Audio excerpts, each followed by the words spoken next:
Ramananda Roy, when he's speaking to Mahaprabhu, and Mahaprabhu tells him, that's very good. I like Nanda Maharaj, but go deeper. You must have something more. Then Ramananda Roy says, well, there's Uddhava.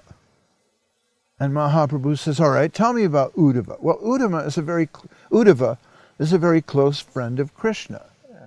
And he has a long talk with him in the 11th canto of the Bhagavat Purana. And at one point, Uddhava gives his instructions. And in Uddhava's instructions, the Uddhava Gita, we find that he wants to be a blade of grass in Vrindavan so he can take the dust of the lotus feet of the gopis on his head. Uddhava takes the concept higher.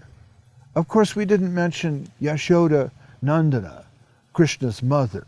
So if we try to consider the piety of Nanda Maharaj, what did Nanda... I want to follow the yoga of Nanda. I want to be like him. How could I get to that stage where the supreme absolute truth is crawling around in the garden? Well, what's the key? How does one get there? We go back to Hegel, die to live. See, the master-slave relationship. How does Nanda enslave Krishna to the point that he's a little child doing whatever he says? By his love, by his service relationship. Not that you or I could ever aspire to that.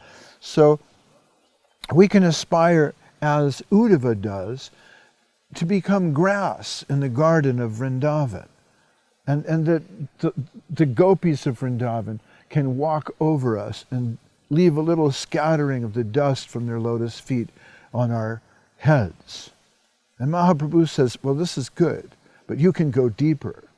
And then Ramananda Roy goes very deep and talks about the love of Radha for Krishna, but this is very confidential and I really don't feel comfortable discussing it publicly. For this you need to discuss things with your guru. We don't do this because we can mess it with our, like, as we told, with our material prejudices. We don't go in this matter. Many people confuse the love of Radha and Krishna for mundane erotic love in the human sector. And there's a section of devotees who play at being Radha and Krishna. They say, okay, today you can be Radha and I'll be Krishna, and tomorrow I'll be Radha and you be Krishna. And that's their sadhana bhakti. But it's an abomination. It's a very cheap imitation of the real thing.